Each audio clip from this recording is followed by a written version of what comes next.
Hey, what's up? I'm Darkbblue, trying to help everyone enjoy games in depth. This video will offer you an optimized in-run progression route in Elden Ring Nightreign. It's my own method, not guaranteed to be the optimal. You are free to suggest your own route. So let's start with the 3 basic routing principles, followed by concrete things to do in the 2 days. Principle 1. Do only what you are capable of. Don't fight enemies too tough for your current character. For example, there are some strong field bosses and there's a right eye boss in the basement of the main castle. They are designed for day 2 characters, so you shouldn't fight them in the first day, which would consume too much time. Principle 2. Do the most rewarding thing. For example, as you level up and become stronger, the lesser locations are no longer suitable targets. Principle 3. Nearest first. Go to different locations based on how far they are. You don't want to spend too much time running, especially running backward. Based on the 3 principles, I'll next show you a concrete route.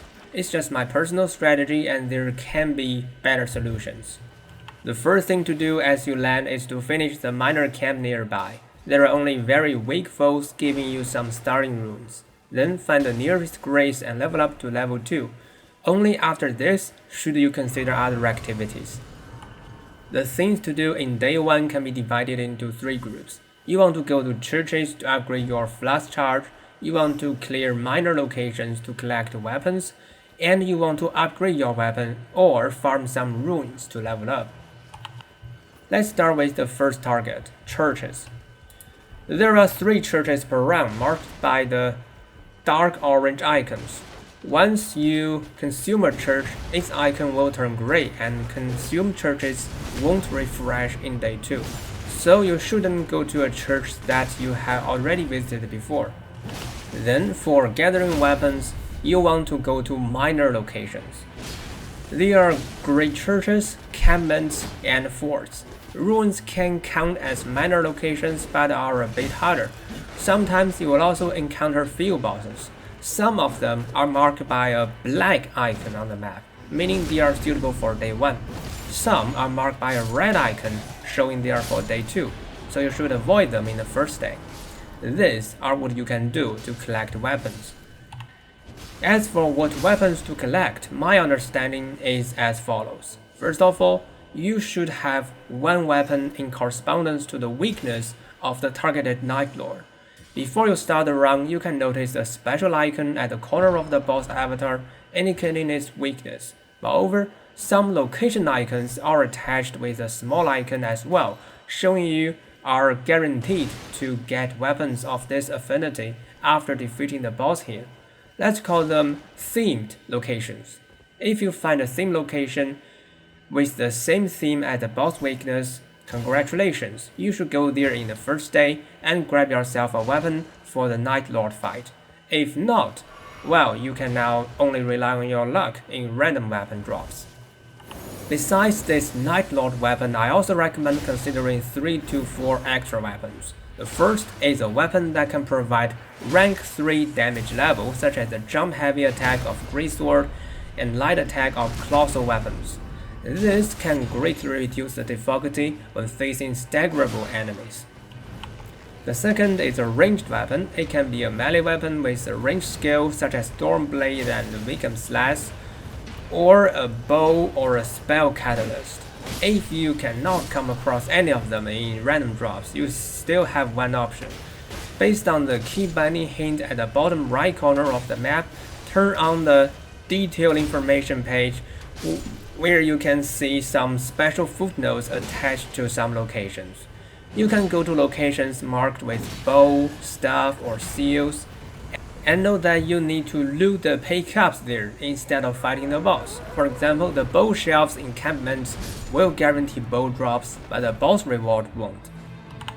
The third is a single target weapon. It can be a light weapon that are very agile, suitable for interactive combat. Or it can be a blunt weapon such as flails and all kinds of hammers, which have strong stance damage. The fourth and the last is an AoE weapon such as AoE skills or spells like Ground Slam, Earthshake, and Stormcaller. You might feel, well, it's hard to really collect so many weapons. That's true, and I have optimized these weapon targets to make it more viable. So basically, your Night Lord weapon can simultaneously serve at least one purpose of the 4 extra weapons. Furthermore, the AoE weapon is not really mandatory, as the ranged weapon can also be applied to similar situations. In this way, you need only 3 weapons in most rounds, which is now much more viable. The third group of things to do in day 1 is weapon upgradation or rune farming. Know this, or some may argue that rune farming is the only correct choice, but I think both of them make sense. Based on how the Nightreign's close, you might lose access to one of the 2 options, but you still have 1 option left, so don't be too picky. And if the ring allows both options, here's my way to make the decision. If you have grabbed the Night Lord weapon already, I would recommend upgrading it. Yes, strong bosses can directly drop purple weapons, but they are not guaranteed to have the correct weakness affinity. So the best choice is to turn your current weapon with the correct affinity into a purple one. On the other hand, if you cannot find a Night Lord weapon on day 1, maybe rune farming for higher levels is a better choice. If you aim to upgrade your weapon, you need to go to tunnels. There are 3 tunnels in total. As you approach the tunnel, you can switch to the underground map based on the key binding hint at the top right corner of the map.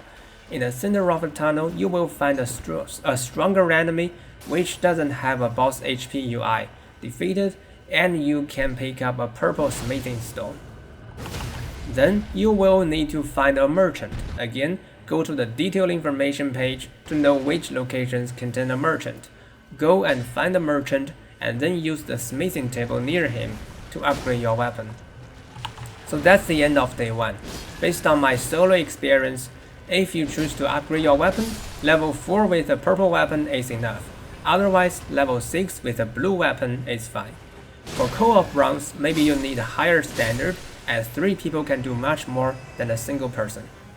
Into day 2, we have 2 major goals and a minor goal. The major goals are to collect remaining churches and rune farming by defeating strong bosses.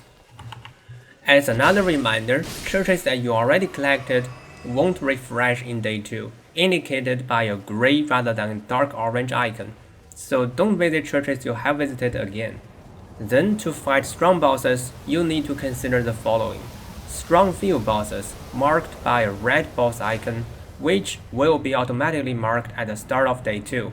The red-eyed boss in the basement of the main castle, which will include another talisman reward after you defeat it and get upstairs. And Shifting Earth, which is strongly recommended if it happens and the rune closes into the Shifting Earth area.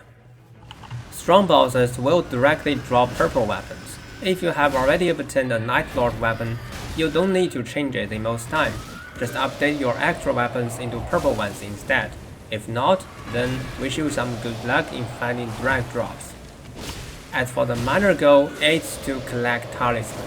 According to my experience, suitable talisman can be helpful, but it's really hard to get suitable ones, which is why it's only a minor goal. You should still place churches and strong bosses at the first place. However, when the ring is closing and you don't have enough time to finish a boss fight outside of the circle, collecting talisman would be a much more time-efficient choice. If you want to collect talisman, the best choice is to go to a fort, where there will be a map table. Whether there's a map table in the location is also marked in the detailed information page. After collecting this map, all teardrop scraps will be marked on the map. Based on my solo experience, level 10 to 11 is enough for day 2 night boss. If you are playing co-op, make a higher standard, as you should be able to farm more bosses. So that's my in-round progression route, all summarized in this figure. Hope it's somehow helpful to you. If you want to play games into depth together with me, don't forget to like and subscribe. Thanks for watching, see you around.